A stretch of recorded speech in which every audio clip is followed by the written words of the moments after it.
Alors, les écoles privées. D'abord, avant de commencer la vidéo, cette vidéo va concerner les personnes qui ont que des refus. Par exemple, ceux qui ont postulé en première année de licence, qui ont 3 refus. Ou bien les personnes qui ont postulé en licence 2, licence 3, M1, etc. et qui ont 7 refus. Vous pouvez essayer de tenter les écoles privées si vous êtes sûr et certain que vous n'avez pas un avis S4 défavorable, parce que sinon ça sert strictement à rien. Et aussi les personnes qui viennent d'arriver sur ma chaîne et qui sont un peu en retard par rapport aux démarches, qui sont même très en retard par rapport aux démarches, vous pouvez toujours postuler au niveau des universités privées, même si pour vous, je vous conseille vraiment l'année prochaine, ça sert à rien de vous précipiter. Et aussi ceux qui vont postuler pour l'année prochaine et qui veulent avoir des informations par rapport aux écoles privées et comment ça fonctionne. J'ai déjà fait cette petite vidéo, mais je vais essayer de la refaire en vous expliquant un peu plus comment ça fonctionne. Bon, j'étais en train de faire le montage et en fait c'est juste pour vous préciser que tout ce que je raconte sur les universités privées, vous pouvez le faire seul. Il y a des agences qui vont se proposer pour vous le faire. C'est du bullshit. Vous savez ce que je pense des agences, tout ce qui est agence de prescription, agence d'avis, agence de prise en charge financière, agence d'hébergement. C'est du bullshit. Vous pouvez le faire. Les seules agences que je vous conseille sur ma chaîne, c'est les agences de voyage, c'est-à-dire pour acheter un billet d'avion, parce que ces agences-là font des comparaisons entre plusieurs compagnies pour vous proposer les meilleurs prix. Donc pour ces agences-là, ça vaut le coup. Tout le reste, c'est du bullshit, c'est du bullshitage. Donc voilà, je vous laisse avec la vidéo. Donc avant de partir sur la vidéo directement, je vais vous expliquer un petit principe. La France, c'est la 5e puissance mondiale, ou la 6e. Et ici, il y a énormément d'écoles. Mais vraiment énormément d'écoles en fait, que ce soit des universités publiques, des universités privées, des écoles privées, écoles publiques, écoles d'ingénieurs, écoles de commerce. Il y en a énormément. Personne ne peut tous vous les citer. C'est vraiment compliqué de connaître toutes les écoles en fait. C'est pas comme dans nos pays par exemple, si je prends l'exemple du Sénégal, où il y a, je sais pas, 5 ou 6 universités publiques, beaucoup même d'écoles privées qui sont très connues dans le pays. Par exemple, on peut prendre l'exemple de l'ISM, l'IAM, CESAC, etc., qui sont des écoles très prisées et très connues. Ça existe au Sénégal. En France, les écoles privées ne sont pas très connues par rapport aux écoles publiques et aux universités publiques. Ici, ce sont les universités publiques et les écoles publiques qui sont plus connues et plus reconnues aussi. Par exemple, les écoles d'ingénieurs, les écoles de commerce, les universités publiques, c'est un peu plus connu. Donc, c'est pas comme au Sénégal. Et c'est pas comme en Afrique. Ça, je le dis aux personnes qui me contactent et qui me disent « Alassane, tu me conseilles quelle école ?» Je sais que pour vous, d'accord, vous me posez cette question en vous disant que ouais, c'est comme au Sénégal, il y a des écoles privées qui sont très reconnues, qui sont très connues. Mais ceux qui sont en France, ils savent ce que je raconte en fait, ils savent ce que je dis. Ici, c'est presque impossible de connaître les écoles privées les plus reconnues en fait. Je sais même pas s'il y a un classement, un truc comme ça. Moi, personnellement, je suis ici depuis 5 ans, je ne peux pas te citer une seule école privée qui est très reconnue en fait. Quand je dis très reconnue, je ne dis pas que ce n'est pas des diplômes qui ne sont pas reconnus par l'État. Je parle de reconnus genre comme une grande école, comme une école qui a sorti des personnalités, etc. Je parle dans ce sens-là, genre une université reconnue d'une manière internationale ou bon bref. Maintenant, je vais vous parler de comment ça fonctionne si vous voulez postuler dans une école privée. Est-ce que c'est une bonne alternative? J'ai envie de dire oui, parce que l'avantage c'est que tu peux faire une année dans le privé. La 2e année, tu changes d'école, tu vas dans le public, tu peux le faire. Comment ça fonctionne? C'est très simple. Vous allez sur Internet. Ici, en France, la plupart des universités, la plupart des écoles privées fonctionnent comme ça. Tu postules directement sur leur site internet et après, si ton dossier est intéressant, etc., ils vont te répondre directement sur le site où tu as postulé ou bien tu l'auras par adresse mail. Ce que tu fais en premier, c'est que tu te dis dans ta tête, j'ai envie d'aller dans quelle ville. Ensuite, une fois que tu as trouvé la ville, pardon pour le postillon, une fois que tu as trouvé la ville où tu veux aller étudier, tu vas sur internet, sur Google, tu tapes école privée informatique Clermont, école privée informatique Paris, école privée biologie Clermont, école privée biologie Grenoble, etc., etc. Tu vas trouver une pelle d'écoles, tu vas trouver énormément d'écoles.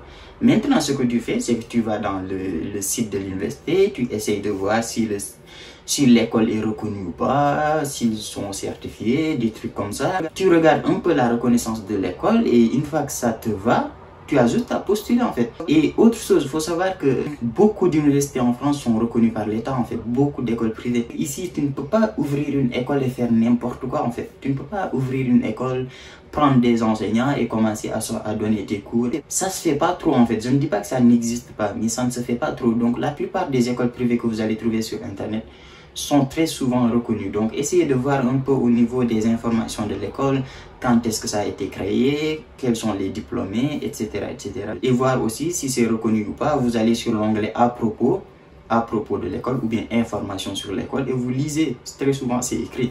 Donc, essayez de faire ça.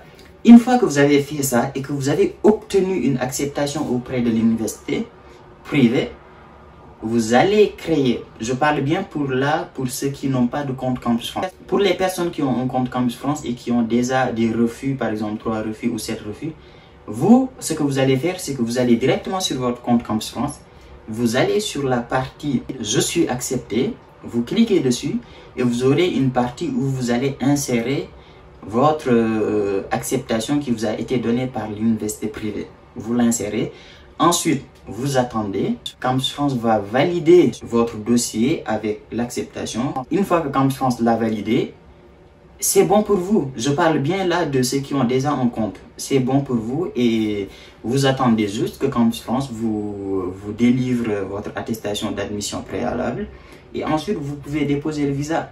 Par contre, pour ceux qui n'avaient pas postulé directement sur Campus France ou bien qui sont en retard comme je l'ai dit tout à l'heure, vous ce que vous faites c'est très simple, c'est que vous faites pareil, vous créez un compte, vous rentrez toutes vos informations avec votre nom, prénom, date de naissance, etc. Vous rentrez tous vos documents, vous validez, vous attendez que Campus France valide votre dossier, ensuite vous allez pareil sur la partie acceptée, vous mettez votre attestation d'acceptation et vous attendez que Campus France valide l'attestation d'acceptation.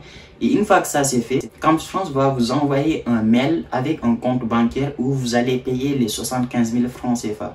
Une fois que vous allez payer, Campus France va prendre encore un peu de temps, 1 semaine, 2 semaines, pour valider votre paiement et vous inviter à faire un entretien. Donc l'entretien, vous le faites après avoir payé. Une fois que l'entretien est fait, c'est fini. Vous attendez que Campus France vous donne une attestation d'admission préalable. C'est avec cette attestation-là que tu vas déposer ton visa. Donc voilà, c'est fini pour les écoles privées. Maintenant, on va parler de l'attestation de prise en charge financière. J'en ai déjà parlé sur une de mes vidéos. C'est très simple, c'est un papier. Écrit soit manuscritement, c'est-à-dire à la main, soit tapé sur internet avec une signature à la fin. C'est quoi cette attestation-là? C'est très simple. C'est je sous-signé Monsieur Alassane, prendre en charge Monsieur Abdoulaye Gueye pour l'année scolaire 2020-2021, verser. Enfin bref, vous allez trouver sur internet un truc comme ça, ou bien votre garant, il sait l'écrire. Donc voilà, il doit préciser la somme qu'il doit vous verser et aussi il doit préciser votre nom, votre prénom, votre date de naissance, la formation pour laquelle vous êtes accepté, l'université pour laquelle vous êtes accepté et aussi l'année académique pour laquelle vous êtes accepté. Et s'il peut aussi préciser votre numéro Campus France et voilà. Donc ça c'est bon. Après il signe et c'est bon, c'est tout en fait. Maintenant je vais parler de l'attestation d'hébergement. L'attestation d'hébergement. Campus France a bien précisé, je parle bien de France Visa, de l'ambassade de France, a bien précisé sur son site internet, attestation d'hébergement. Donc, à ne pas confondre avec l'attestation d'accueil. L'attestation là, c'est une attestation sur honneur, exactement comme l'attestation de prise en charge. Vous faites pareil. Je sous-signé Monsieur Alassane, losé Monsieur Abdoulaye, pour l'année académique, ou bien pour 3 mois, ou bien pour 4 mois, ou bien pour 5 mois. Ce qui doit figurer sur cette attestation d'hébergement, c'est la même chose qui doit figurer sur l'attestation de prise en charge financière. À la différence que, ici, ce qui doit être mis en valeur, c'est la durée pour laquelle vous allez être hébergé. C'est ça qui intéresse Campus France. Combien de temps la personne va t'héberger? Si c'est 1 an, qu'il précise que c'est 1 an. Si c'est 2 ans, qu'il précise que c'est 2 ans. Si c'est 3 mois, qu'il précise que c'est 3 mois. pas moins de 3 mois par contre. Donc voilà, c'est ça. Je suis signé tac tac tac. À la fin, pareil, votre formation, votre université, votre année académique. Il peut également mettre un petit truc genre pièce jointe, PJ, pièce jointe 2 points. Et il liste les documents qu'il va mettre, qu'il va joindre. Par exemple, caution, 3 quitus de loyer, des trucs comme ça, bail, etc. etc.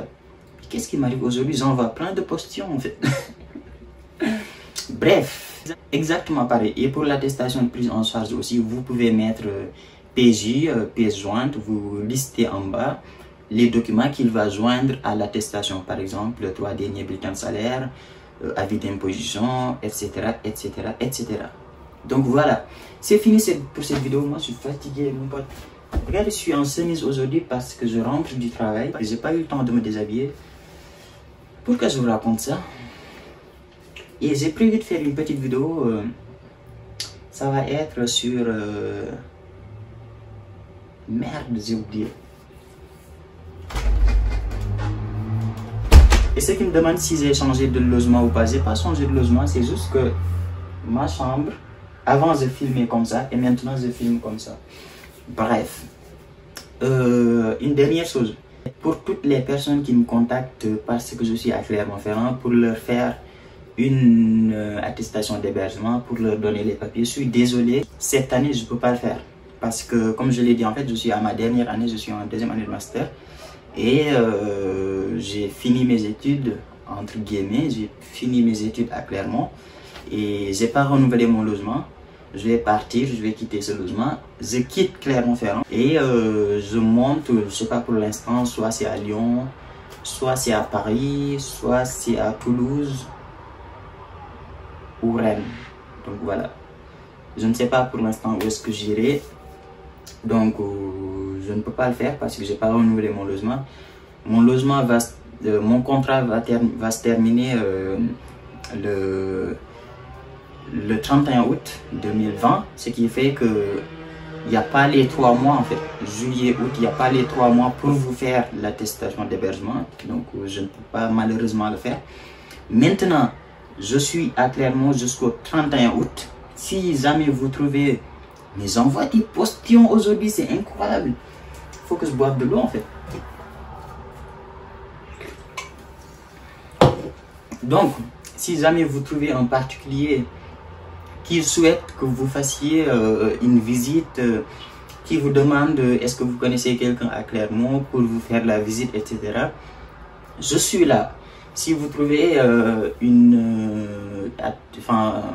particulier dans un quartier, vous souhaitez avoir des informations, je suis là également, je peux vous renseigner. Et pour les personnes qui sont en galère, je sais pas, peut-être que je vais essayer de voir avec des amis. S'il y a certains qui peuvent vous le faire, je vais essayer de voir, même si j'ai pas beaucoup d'amis. Hein. Enfin, j'en ai quelques-uns aussi, mais voilà, c'est pas fameux. Et la plupart, ils sont dans des résidences universitaires, ce qui fait que c'est compliqué, ils ont des 9 mètres carrés. Donc voilà. Je dis ça parce qu'il y a beaucoup de gens qui m'ont contacté. Je vois vos messages, hein, j'ai vu pas mal de messages sur les commentaires, sur Instagram. Des gens qui me demandent, qui me disent ouais Alassane, je suis accepté à Clermont-Ferrand, j'ai pas encore de logement, est-ce que tu peux m'aider? Voilà, donc c'était pour vous répondre tous en même temps. Et voilà, si jamais je peux faire quelque chose, je n'hésiterai pas à le faire parce que voilà, je suis là pour vous aider. Et si je peux le faire, je vais le faire. Si je ne peux pas le faire, malheureusement, je ne peux rien faire. Par contre, si vous trouvez un particulier qui vous dit qu'il faut obligatoirement faire la visite, parce que c'est ça en fait, il y a des particuliers qui demandent, même s'ils vous acceptent, d'avoir obligatoirement quelqu'un pour faire la visite. Je suis disponible pour vous le faire, même si je suis en stage, mais à la fin, c'est-à-dire à partir de 17 h. Même si c'est pas grave, je vais poser un congé au cas où, donc n'hésitez surtout pas, si c'est ça, à me contacter, moi je le ferai avec plaisir. Donc voilà, prenez soin de vous, et nous on se dit à très bientôt pour une nouvelle vidéo. Ciao. Et je ferai une vidéo sur... Bon, c'est pas grave. Ciao.